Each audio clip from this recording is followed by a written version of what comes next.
All right, welcome everyone. Thank you for joining our Tech Talk today. Today we have one of our graduates, McKay Moore, and they're going to talk about architecting your learning journey. So thank you for being here and take it away, McKay. Awesome. Sweet. Yeah, kind of as the title goes, we're going to be talking about learning today, primarily within software development context. But the framework that I'll be sharing is something that can be applied to any domain, really. Um, so uh, I'll give like a brief overview of what we'll be talking about. So first, I'm going to give my background. We're going to talk about how to think of our own minds.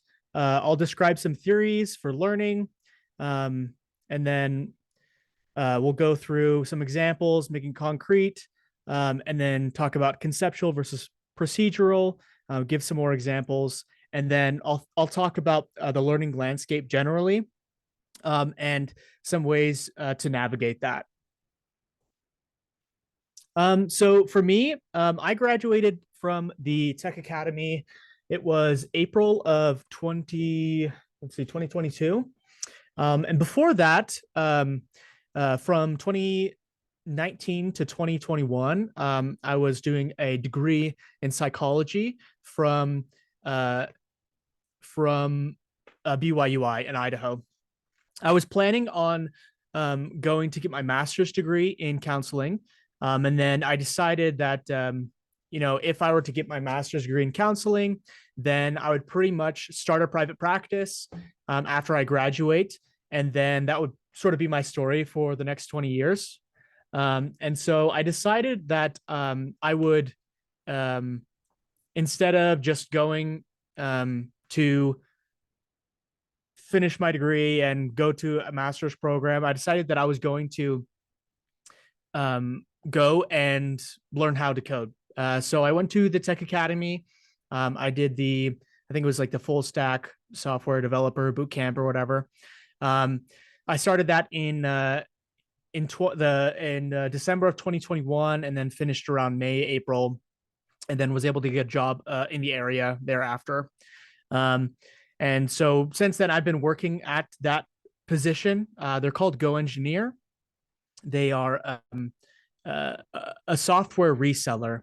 They sell copies of SolidWorks and other various design softwares, and 3D printing technologies as well. And SolidWorks is sort of like a 3D CAD software. You can think 3D modeling for mechanical engineers. So that's sort of the big picture for them. And then after I was there a couple months, I decided that I was going to go back to school to sort of round out my technical background. And I got a bachelor's degree in cloud computing. And that was like literally just a few months after I got my job there. And then I was there at WGU for about 9 months, and then graduated the degree. So this is to say that I've had many deep experiences with learning generally, and yeah, so I hope that this framework is helpful for you.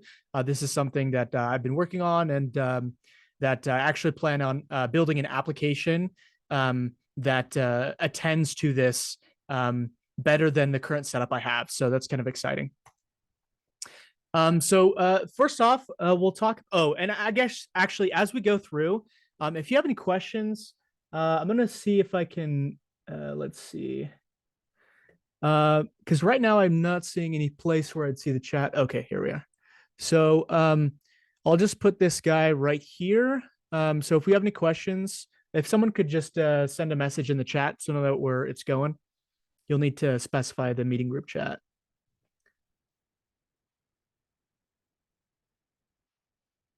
Okay. Yeah, the chat may not be working. Anyway, I guess if someone sends a chat, then we McKay, can. Oh, go ahead. are you trying to type in the chat or No, having something? I'm just seeing if someone could type a message in the chat just so we can verify that it's working. Okay, perfect. Yep. So if you have any questions as we go through, feel free to send messages in the chat, and then I can discuss them at the very end of the presentation. I'll also like be open for questions. Um, But yeah, I guess before we dive into this portion, I'll talk a little bit about just how the need of individuals is increasing with the information age and automation and artificial intelligence and all these technologies developing. Individuals have greater need than ever to have good fundamental knowledge, to be able to perform well, and to be good problem solvers. And this is probably no more apparent than in the software development industry, where it's currently being transformed by technologies and will continue to be transformed over these next few years. And so, in order to survive and to thrive in this environment, it's important that as the needs of the industry increases, so does our capability increase, right? And so, this talk is going to be about capability increase and how to do that pretty much. Um, so this first starts off with how we should conceptualize our own minds. And I'm actually borrowing from sort of an AI architecture called transformers. So transformers are all about transforming inputs into outputs.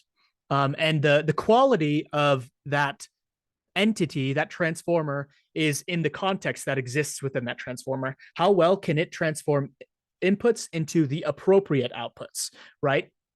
And so with my background in psychology, they talked about different types of memory and learning. And there are two primary types that are discussed. There are a few others, but these are the big ones. That is declarative memory and imperative memory. So those of you that have a background of programming, you'll probably recognize both the declarative and imperative as they are programming paradigms for languages. So declarative declarative memory, you can think about fact-based knowledge. So if I were to like get in my car, before I was to get in my car, to list out all the steps that it would be necessary for me to drive the car, right? Then that would be declarative, right? And imperative is akin to that, but slightly different. That would be the result of me actually getting in the car and doing those things. A demonstration of imperative learning is doing the exercise. So you can think about this distinction as conceptual, like how to drive the car, conceptually or procedurally, right? Another example would be declarative memory, would be describing I close my eyes and describe from memory that I'm wearing a gray hoodie, right? Imperative memory would be me putting a hoodie on. And so these are two different types of learning. So this was a recent study done, this YouTube video. We won't watch it. But what was done in this study is they took undergraduates of varying years. So they had some sophomores, they had some juniors, what have you. And these undergrads were physics majors, right? And so they had done a ton of physics problems. At least I think it was undergrads. This may be wrong, but for the sake of the presentation, we'll say they're undergrads. Anyway, so they had done a ton of physics problems that were procedural, right? For physics, you're given a problem or an issue, and there are certain steps that you need to take in order to derive the right answer, right? Anyway, so these students had an array of procedural, like differing amounts of problems they've done, and they were given conceptual tests for physics, right? So instead of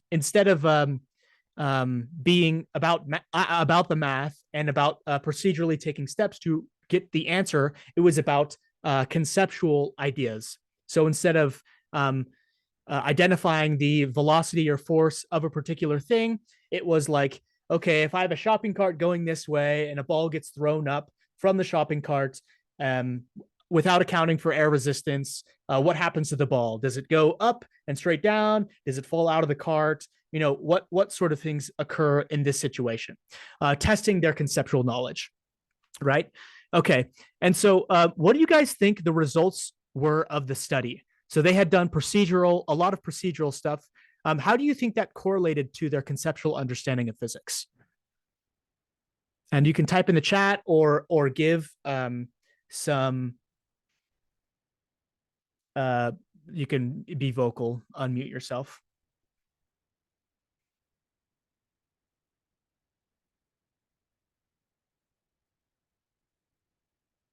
And I'll just wait for a few moments more.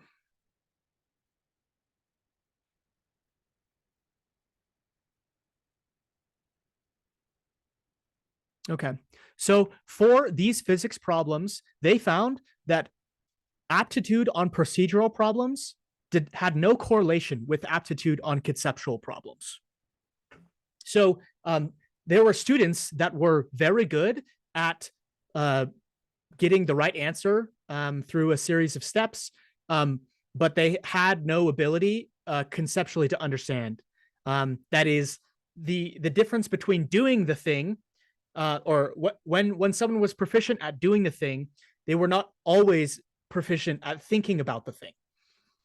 So these two skills, these two categories of memory and learning need to be trained separately. And I'll describe kind of how we go into that. But before we go into that, I'll talk about learning generally. So there is this issue with learning. Learning has and perhaps ironically, a teaching problem, right? So studies have been done about what students think are the best practices or best things to do for learning. And the studies found, so as examples, like how effective is highlighting text for learning? How effective is rereading? How effective is active recall? All that jazz. Different learning methods. And they found that students did not pick the methods, did not self-identify the methods that were good for learning. They self-identified the methods that were easiest. So students innately associate ease for learning. And so that's one part about why many people don't understand learning well. Additionally, when I go to the gym and lift weights, it's clear to see who's exerting effort, right? If someone's red in the face, if someone's breathing heavy or lifting heavy weight, it's clear, be like, oh, okay, they're exerting effort, they're getting stronger, right? Imagine you're in a lecture, or rather in lectures, students are sitting down. Everyone's having a pretty similar experience. The lecturer is teaching, but it's not clear who is learning the best or who's exerting the most effort, right? That's kind of a weird concept in a learning environment, though they actually correlate well. The more effort you put in the gym lifting weights, the stronger you'll get. And conversely, the more effort you put in learning, the better learning outcomes you'll have, right? So there's this distinction between easy study activities and difficult ones. And difficult study activities, when it's a desirable difficulty, when it's a good difficulty, are actually much better for our learning. An example of these is active recall. So say I have this concept like I want to learn more about functional programming, right? And so perhaps I spend some time, maybe 15 minutes learning about it, about the different concepts in functional programming, maybe about the different sub-paradigms, if there are any, what have you. And then after that, I wait, 30 minutes, and then I get a piece of paper and a pencil, and then I write out all the things that I remember from that thing, from my study session, right? That's called active recall. I'm trying to, or free recall rather. I'm trying to pull all these things from my memory. And the act of pulling that from your memory and exerting effort in that manner is what enables you to learn, or what helps you learn better. And this could be opposed to, instead of me doing this active recall session where I write out everything that I learned, and then I also check against the materials that I learned to see if I did in fact learn, right? Then that could be opposed to me just going back to the materials and rereading them. Going back to those materials and rereading them would be probably infinitely easier than active recall and trying to regurgitate or grab from my mind those concepts that I learned. But I'll have worse learning outcomes. When you exert effort in good ways in learning, you are rewarded for better learning. So that goes that. We'll probably talk a little bit more. Actually, we will be talking more about study activities later. And we'll also be talking about spatial repetition. I'll go over cognitive load theory just a little bit. So this is a learning theory that focuses on the idea of cognitive load. So if someone gave you their phone number, but you didn't have a piece of paper, you had to memorize in your mind the 7 digits of their phone number, right? Attempting to hold those in your mind, focusing on them, that would be a form of cognitive load, right? Because you're trying to bring the number from your working memory into your long-term memory, so you can have it as a memory, right? And so there are different types of load.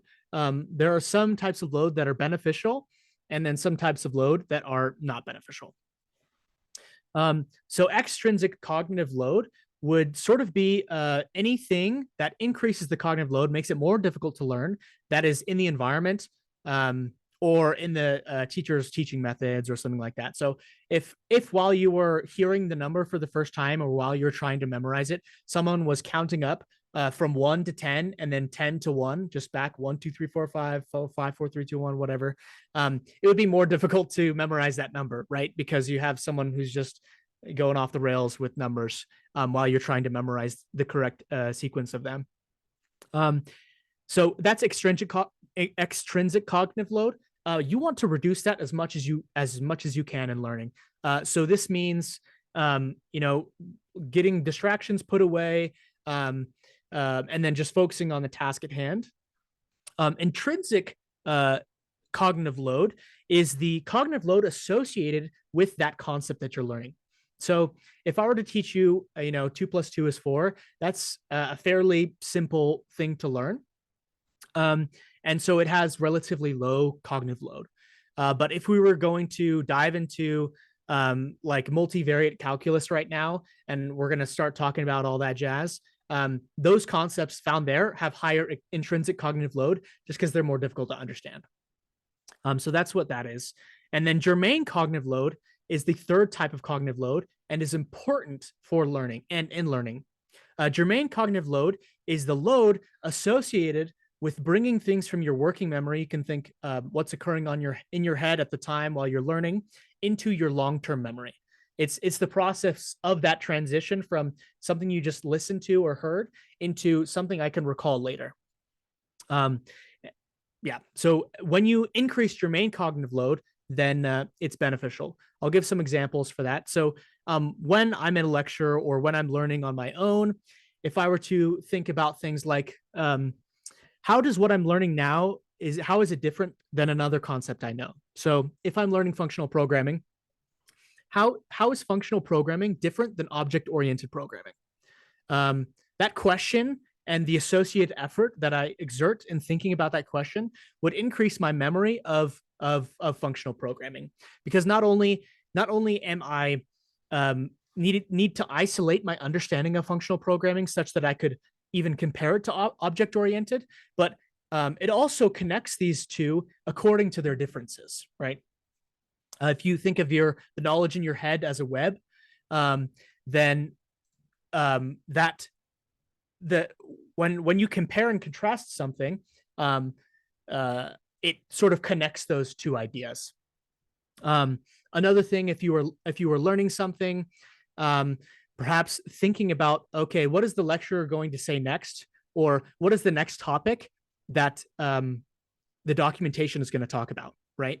So that helps you and forces you to think about, okay, according to this thing that I'm learning right now, what is the logical next step? It forces you to understand more about the context of the thing that you're presently undergoing. It forces you to increase your cognitive load to learn that thing. Perfect. And so we'll go to this one next. Okay, so we've talked about procedural, conceptual learning. Procedural is, how to do the thing, and conceptual is what is the nature of the thing. So procedural would be me knowing how to fold a shirt, um, and conceptual would be knowing what a shirt is. Put another way, we could say um, if I was writing JavaScript, understanding what classes are or variables are is conceptual learning, but procedural learning is writing something, like writing a small script that changes the color of a button or something like that. So there's conceptual and procedural. So those are the two parts of learning that you need to isolate for your learning journey, right? And being explicit about it is powerful, because then when you're explicit about it and think about, okay, according to my career, according to my job, what do I need to learn?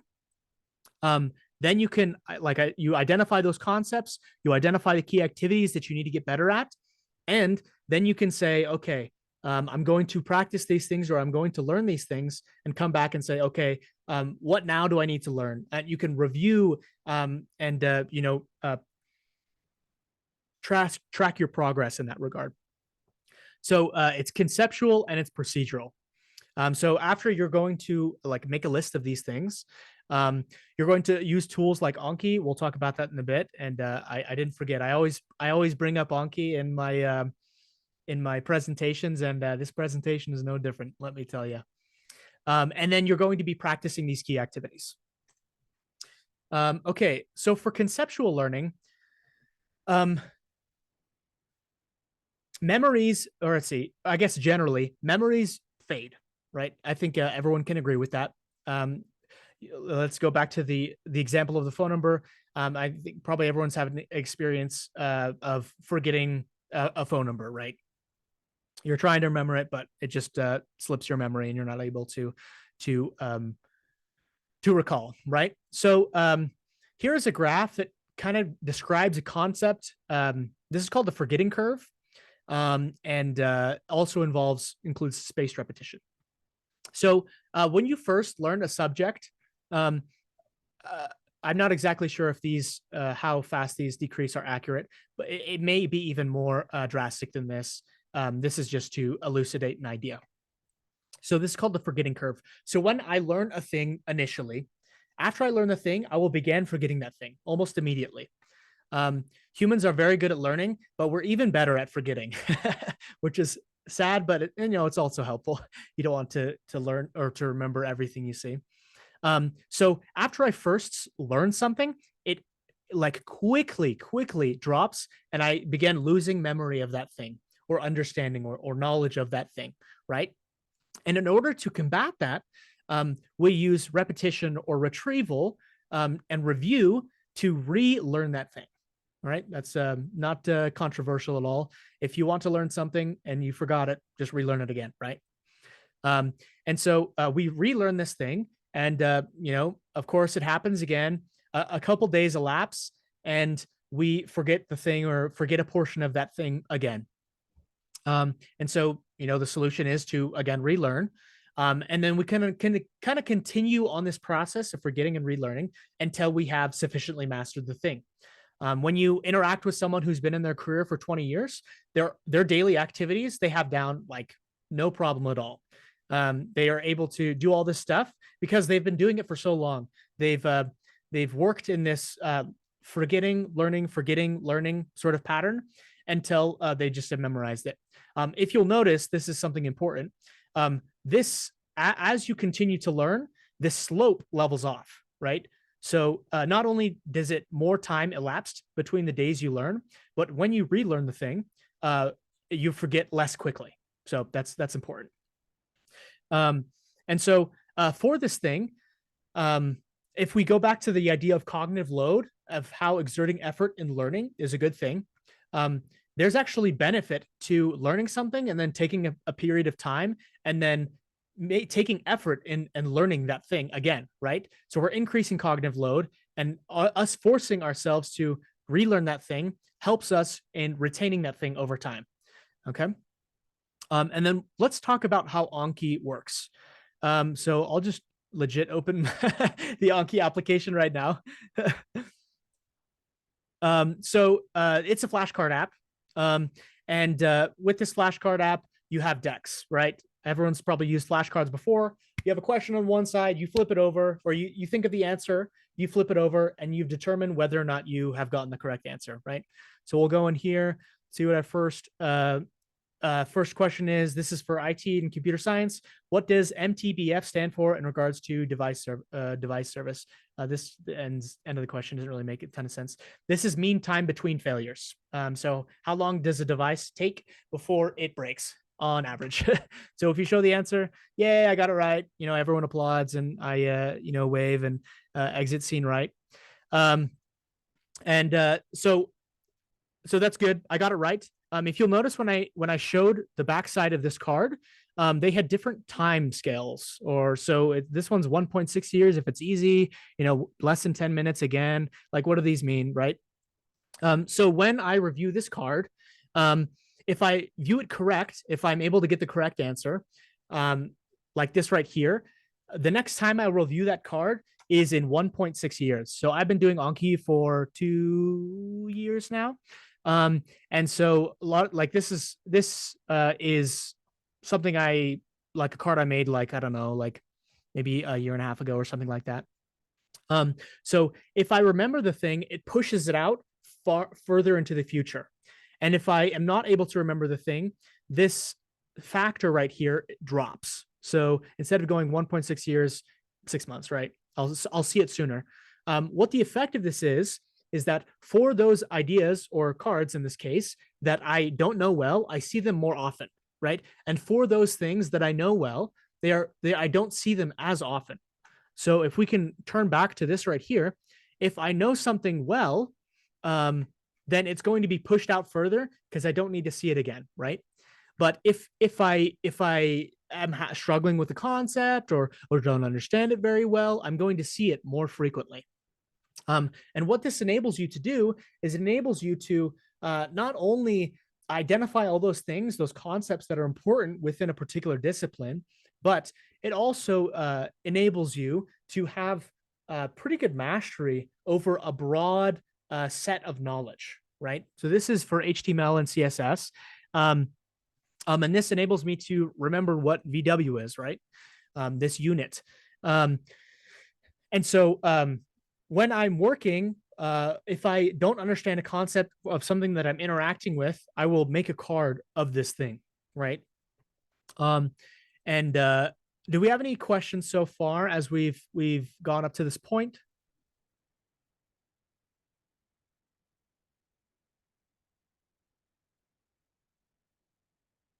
Okay, so I'll continue forward. So space repetition, it is okay. That's a great question. So it is free to use Anki. Anki has multiple versions. So if you use the desktop version like this, what I use on a daily basis, that's free. They also have a web version that's also free. In the App Store, so for Android, they have a mobile version that's free. Sadly, for Apple, it's a paid version. So it's like $26, but you only have to pay it once. So that's nice. But I have an Android, so I don't have to pay. Not to flex, but it's reality. But yeah, if you have an Apple device, you have to pay like $25. But it is well worth it. It is well worth it. Let me tell you. So this idea of spaced repetition, this is the same concept up here. So I'm spacing out. In academia, this is called spaced retrieval, because we're not like retrieval is a more correct term. So I'm trying to retrieve that thing that I'm learning, or retrieve the answer to this question in my mind, and I do it across time. One more thing about that. So, like I have like quite a few cards, and in order to build them all, like it takes a time, right? I'm writing out this question and writing out the answer. I like to use ChatGPT for my questions. So all I have to do is write the question and then I grab an answer for it. In reality, it might be a little bit better for me to write out my own questions because then I have to put the answer in my words. That increases my cognitive load. But with learning, there's a trade-off, right? So it gets a bit tedious when you're writing up a lot of questions and things like that. I'll just go like this. So I like to use ChatGPT for this. 3.5 is pretty much just as good as 4 for most concepts. But we'll say I'll grab this. I'll write up a question. And then I go like this, and then I do less than 50 words. And then it spits out an answer. That's great. Sometimes you have to, well, I guess you should always check through the answer and make sure it's right. But it makes it so you don't have to write, like the time it takes to generate cards is much less. So that is a benefit for sure. Let me slideshow this again. Another thing to to have in mind, there are card decks online that are pre-built for Japanese, for other languages, for geography, probably for computer science, and like if you wanted to learn about SQL or C#. I'm sure there are language decks online. My caution is that you should avoid these. Anki is very good, but is only good if you continue to do it. I found for me, in my personal experience, that when I loaded card decks in, I wasn't particularly entirely interested in them. And because I wasn't entirely interested in them, I began to grow bitter because I didn't want to do my review. And then you don't exert effort in your reviews. So it's just not a great, I would highly advise against it. You can do it. The other people I've told Anki about, one of the individuals loaded up on decks, and sure enough, they stopped doing Anki. So the effort that is put into making a card is typically indicative of a card you'll continue to use, right? And so that's sort of Anki. So this is the tool I use at current for my conceptual knowledge to maintain it. Additionally, I'm also reading documentation. I'm going to go over a little bit more about what my day-to-day practice looks like for conceptual learning later. But for now, we'll just say, okay, this is good. For conceptual learning, we're ensuring that we maintain understanding of concepts over time. We're trying to link those concepts together if we can. And we're using spaced repetition to do so. And then one thing is that when we're engaging in the learning process, if it's easy, we should be a little wary. If it's easy to understand, or if it's like a breeze to capture, like that's actually good, like cool. But we should try to put effort into learning because when we do so, we reap benefits from it. Let's see. Is there a limit on how many? Oh, no, they have no cap. Another thing that's nice about Anki is that they'll sync across devices. So that's like a completely free feature. So that's pretty baller. And so I've made like a ton of Anki cards. Like I have a lot. So I use it in my like career, like job learning. I'm currently a software engineer. I use C#, SQL, all that jazz. And then I also use it. You can see there's like a philosophy card here. And then psych. But I use it for most of my stuff. Yeah, isn't that great? The fact that it's free to sync across devices is really nice. So you can use it on your phone. You can use it on the desktop. You can use it in the web application that they have, also free. So yes, so learning should be difficult. We're using spaced repetition to maintain our knowledge base across time. Excellent. So we'll go to present mode again. Okay, so we've talked about conceptual learning. This is how the ideas regarding something, right? So the other half of learning is procedural learning. And this is actually doing the thing. And the cool thing about procedural learning is that the activities associated with and the concepts that are helpful to understand in conceptual learning also are similar in procedural learning. It's good to have daily activities. We want to do spaced repetition on these things. And then learning should be difficult, right? This is a concept within psychology, zone of proximal development. This is the zone of difficulty. There, it's sort of like the Goldilocks zone, right? You don't want something that's too difficult that you can't make progress, and you don't want something that's too easy that you can just easily zip through it, right? And so procedural learning. So with software development, if that's the career you guys are going into, you do a lot of procedural learning day to day, right? So, or procedural exercise, we could call it. When you code, you are practicing the or you're practicing how to code, right? So each time you code, it's exercise in coding, right?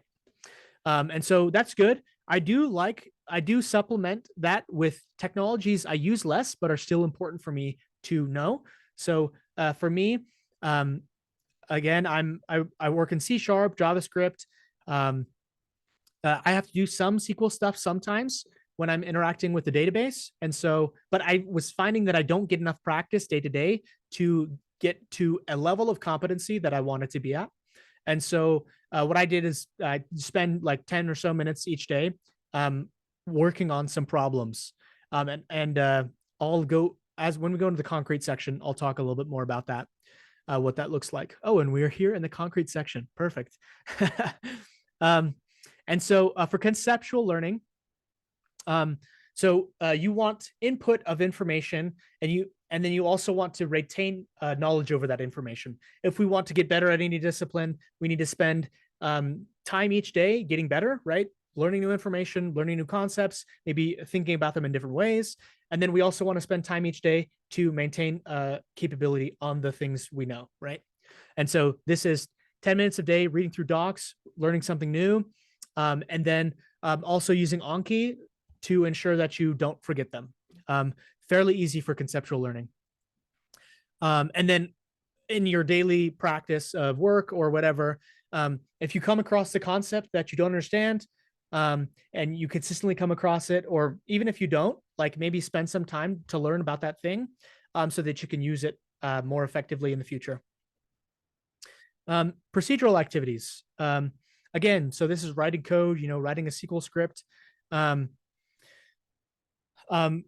Similar with conceptual learning, like identify those things you don't know, or that maybe were a little difficult, or you had to like extensively use ChatGPT or other large language models to, or even your like coworkers to resolve, and ensure that you understand each step. Maybe practice a little bit, like during the day. And then when those things that you're practicing on are no longer difficult, it's time to move on to something else. For procedural activities, you could use some scheduling. So for Anki, they're scheduling such that when you see a thing, you understand it well, it's pushed out into the future. There's no tool yet for procedural learning. That's sort of the application I'm working on to make an application that for self-led learners that manages the things that are not enjoyable, and even if we did manage them, it would be managed less well than an algorithm could. And so yes, so for procedural activities, I'll give you an example. So I'll literally just go into ChatGPT. Hey, or I guess I don't need to be too formal. I'd like to practice some SQL queries. Please provide a database schema and 3 queries. We'll say questions to practice. Do not provide the answers. Okay, ChatGPT will spit out a nice database schema for you. You can specify, oh, I'd like to practice joins. Oh, I'd like to practice union statements. Oh, I'd like to practice subqueries. And so I do this, and within a relatively short amount of time, I was able to improve at writing queries, just spending like 10 minutes or so every day doing it. And now I can write them quickly for work. So this is one example of that, though there can be many different types, right? If you want to practice some JavaScript, I would just, if you had a particular thing that you were working on but weren't able to do well, just make a note of it to practice later, right? Okay, let's head back to this. Okay, so we have this system now for conceptual learning and procedural learning, for the declarative stuff and the imperative stuff. And now we're engaging each day in this thing to get better. We're exposing ourselves to things we don't understand so that we can practice them and understand them and improve our capability for that. Let's see. So we'll go back in present mode. Do we have any questions so far about this? I'm going to talk a little bit about the learning landscape, probably in closing. We got about 15 minutes left. But feel free to open mics and ask questions or put stuff in the chat. Has anything that I've gone over not clear? Is it too abstract to implement it? Like, how can I help you guys out before we go to this last section?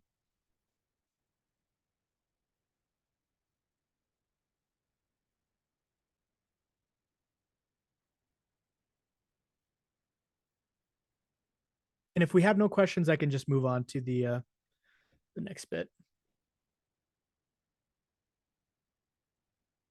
Okay, I will go ahead and move on. Okay, so for this last bit, I kind of want to talk about some pitfalls that people experience in tech.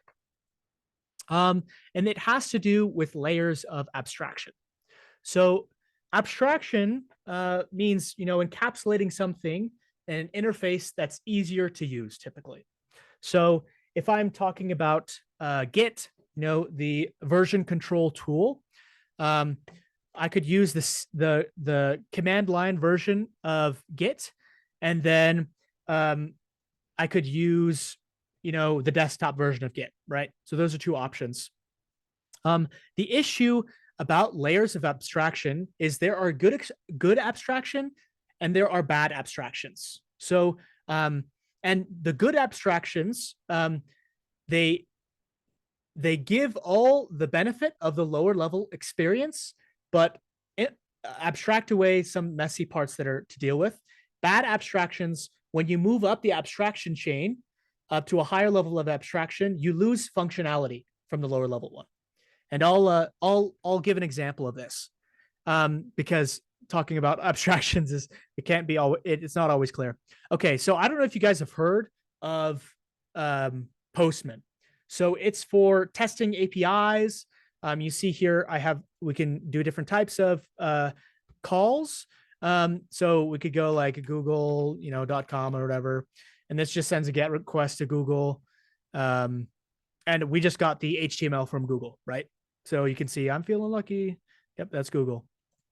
And so this is, pretty nice. They have a web application. They have a desktop application. We can click through these tabs. And that's great. Like for working on teams, another super beneficial thing of Postman is that like we can have like collections. So in an organization, typically, I guess it depends on the organization, but like we have like 100 or so endpoints that we manage in the organization, right? Want to make sure that they're working well. This provides a good place to test them and all that jazz. So it is a fairly good abstraction. This user interface is a fairly good abstraction over tools like curl, right? So this is so curl is a command line tool that you can use to make GET requests or any type of API calls. The difficult thing about this is that even though we're working with a decently good interface, this doesn't help you learn super well. It adds some complexity to it. Okay, so when I look at this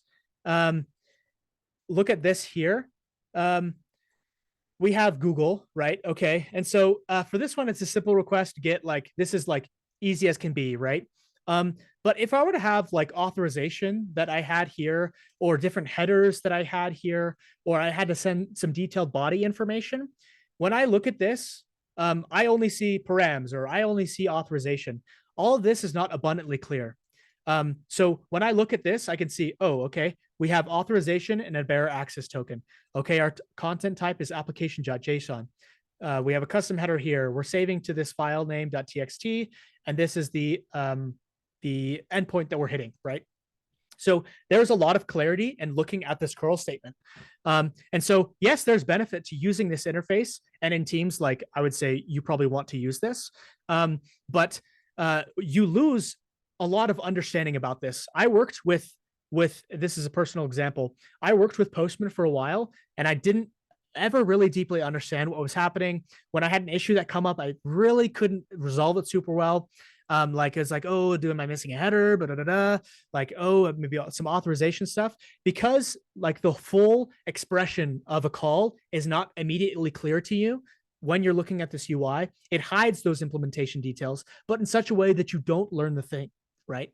So if I learn about API calls using curl, like there's no way that I'm not understanding what this content type means. There's no way that I'm not understanding what this bearer, access token does. When you dive, down in the mud, you're working with these command line level tools. You are forced to interact with a lower level of abstraction. And it forces you to learn these things, which is good, because when you're working with Postman and you have an issue, then you can say, oh, like I know what the issue is. Oh, we maybe we need to check the headers out. Maybe we're missing something there, or the body of the body that we're sending is supposed to be JSON, but we're sending it as plain text, or something weird. So when you work with lower level abstraction tools, you're benefited because you understand things more fundamentally. Because those ideas and concepts that were abstracted away and encapsulated into nice little tabs here on Postman, you have to interact with those directly. Or another thing with Postman is okay. So this is like a rough interface, or maybe it's helpful, but this is like sort of sets off red flags for me. So in one of these sections, so for some API calls, the first thing I do is I need to grab a token. I need to authenticate first, and then I use that token for other API calls. So you have sort of this entry interaction, and then I'm using this key that I got from other ones, right? So this is an example of something that's difficult, right? So say I have 2 calls that I need to make for a given endpoint. You have to like dive down into this header, understanding it's like, oh, okay, I need to do auth 2.0. And then down here, I have to add all this jazz here and then create a new access token so that I can use it in all my other interactions, right? When I look at this interface, it's not immediately clear that I need to make a call to get an access token that I use later, right? It's not like you couldn't even tell from this. You'd have to go here, go through all these sub menus. But if it was the case that I was using curl, and I grabbed one call and I had to get a access token, and then there was another call in the file immediately after saying, okay, now I'm using this access token, it would be like beyond clear that that was the case. Like the flow would be just obvious, right? Whereas in Postman, like, oh, I have to go to the subheading. Like you're more learning about the tool Postman rather than learning about like the nature of the call, right? So just be wary of tools that like make your life easier. Obviously, it's nice to use them, but do not let them become a crutch for deepening your learning. Because then when your team says, oh, we're moving away from Postman, we're using a new like web client like this, you'll be like, well, shoot, like I'm going to take like 2 weeks to figure out all this jazz, like this new stuff. But if you're comfortable using curl, something like that, then you'll be like, yeah, of course, I'm just using a different abstraction for the thing I fundamentally understand, right? That's the big issue. Okay, so I typically recommend using CLI tools. So I use Git on the command line interface. I don't use curl because we don't use something like, I don't have need for something like Postman a lot. And so it's not particularly useful for me to use curl because I don't use Postman a lot at work. But I guess all of this is to say that when I'm working with something, I want to make sure that I can understand it to a fundamental level, right? I want to understand the fundamentals of a thing before I get, all happy with and like entrenched in the higher level abstractions. Because if those higher level abstractions go away, you're toast, right? It takes forever to build back up if you don't understand. So This is to say, focus deeply on the fundamentals. Make sure you could even split up your layers, your procedural or conceptual learning. Say, okay, these days I'm learning procedural and conceptual things at like foundational levels of learning, and then right now I'm learning the tools that my work uses. Right, so that could be another distinction. Um, Another thing is consistent daily practice. If you want to get larger muscles, spending one day to work out for 8 hours is going to be like incredibly less effective than if you were to spend 30 minutes a day doing so for a week. Even though if you spent 30 minutes a day, you'd be spending less time if you only exercise for 8 hours in 1 week, right? So consistent daily practice. This is a very important and a profound concept. Learning takes place, or the encoding, like sleep, is incredibly important for learning. So consistent daily practice. If you don't remember anything from this talk, but remember, oh, I should probably consistently practice every day, like you are in a pretty good spot. Yeah, and so that's let's see. Will I talk about this last thing? Um, okay, yeah, we'll talk a little bit about this. This is kind of just a cool thing. A recent academic study. So we all have this conception about learning rates. Like some people learn faster, some people learn slower. It probably is the case that there are some, differences in learning speed and all that jazz.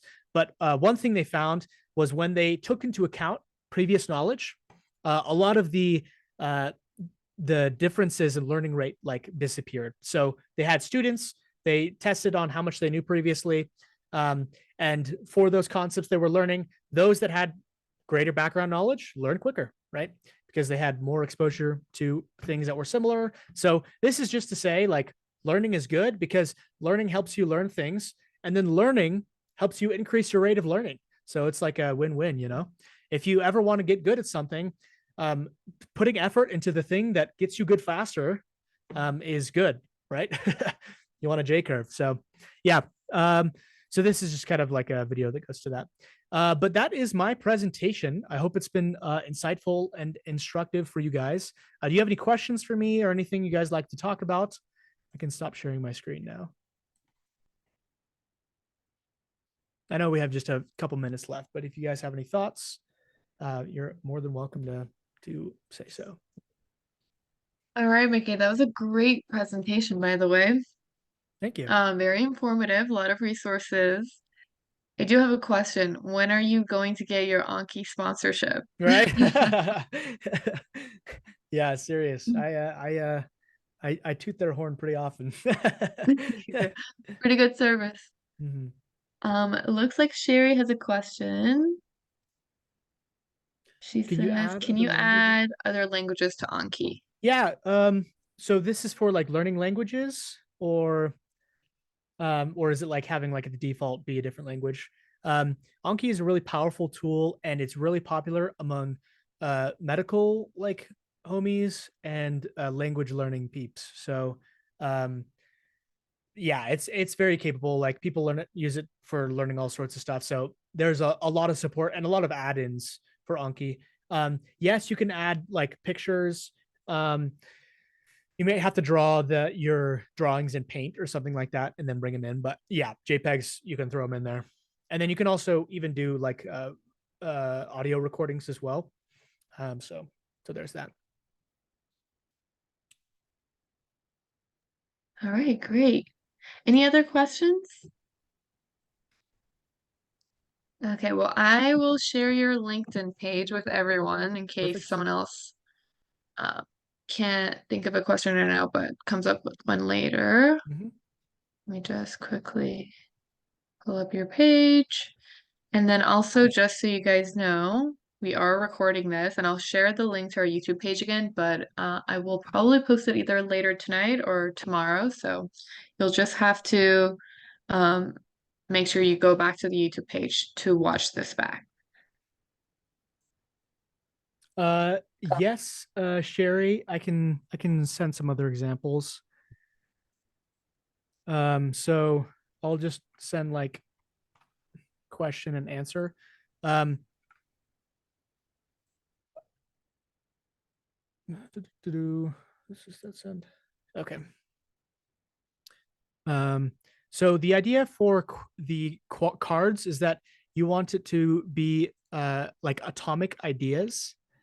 Um, so if you don't want to be like, okay, what are the 9 points of blah blah blah, because that's like it would be just ridiculous for you to understand or recall all those things. So for Anki specifically, you want the questions to be atomic, like one idea, one concept, right? Um, so I'll just send like one or two more or so. And there are tons of resources and videos online on YouTube specifically for how to create good Anki cards, and it's a really popular tool. And I am writing an application that incorporates spaced repetition and like it's like it's like a learning management tool for self-led learners. So I'm pretty hyped about it. Because I want the use to be, or I want to be able to use the tool and then also share it with others. So primary reason is I want to use it because the current tools are not adequate enough. So